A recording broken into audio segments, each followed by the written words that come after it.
We should just turn the camera around, let Casey do this segment. Our producer has done a great job of explaining to us that the World Cup is still going on, even though the United States is out of it. I did not know that. The World Cup is still going on. News to me. I'm sitting here and I'm stunned.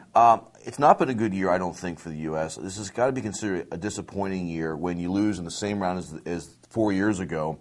And Mike, my thing was they barely got past the first round, 3 games. Your best performance of the tournament was a 1-1 tie to England.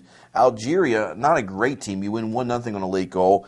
And Ghana, the announcers tried to convince, I love this, the announcers tried to make you think more. They said the United States wanted this match more. Well, Ghana, correct me if I'm wrong, Mike, is a poverty-stricken, illiterate country. Trust me, the people of Ghana want this country more. Oh, there's lots of disease there, too. They wanted this more. Don't forget about the disease, my friend. Ghana's not a bad club, but they're not as good as what the United States is supposed to be. Rankings-wise, U.S. was 14th, Ghana was 32nd. How do you, overall, how would you rank the U.S. performance? Then we'll get into what you think about soccer. Well, I mean, I'm not enough of an expert on this certainly to analyze this. And the one thing that I always think, that always comes to my mind first when we talk in these kind of terms about this sport is that more than any other sport, you can outplay the other guy and lose, or not win, because the tie comes into play. And so I don't. I mean, to me, the United States really dominated Algeria, and it should have been. They finally did score near the very end, but on the other hand, they tie England. England gets absolutely destroyed by Germany. So I mean, how big a deal was that? And that was on a fluky goal, if we remember correctly. I don't know if we can draw any grand conclusions from a couple of games.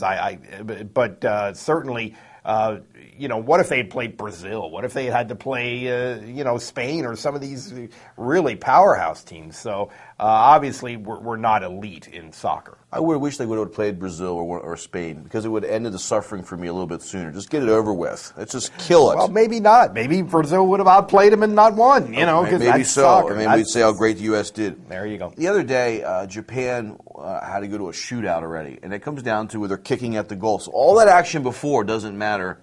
So that's one of the weird rules in this is these shootouts at the end. I think they should go to half court and have to play. Shorten it down. But you have the shootout. We also have other rules like the extra time. Yeah.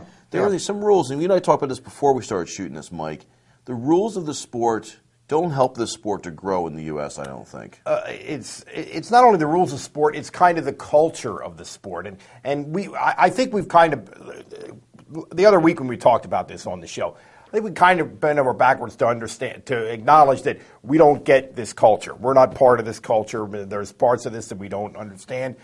Okay, fine, but there's parts of this that go beyond culture to just dumb. And the way this sport is officiated is dumb. The flopping is so ridiculous that it's like something out of a Saturday Night Live sketch. I mean, people compare it to the flopping in basketball. My God, it's 100 times the flopping in basketball in terms of the absurdity of it, and the whole relationship with time. And they put this extra time on at the end of the game, but they don't tell anybody how much it is. You don't know as you're watching the game when it's going to end.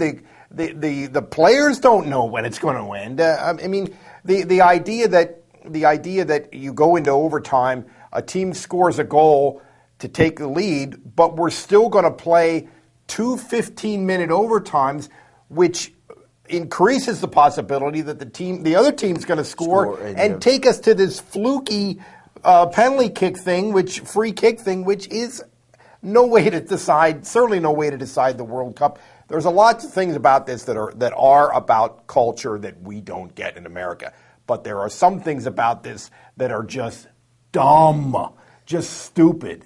I think the one time I thought they actually had shot Landon Donovan during He's the match. down. I was like, I swear, they shot the guy. But he was just taking a flop. Yep. It's a great sport if you're 8. All right. You see these kids, they're 6 and 7, and they're playing out there, and we have the term soccer moms. There's a reason. But guess what? When they hit junior high and high school, they graduate to football.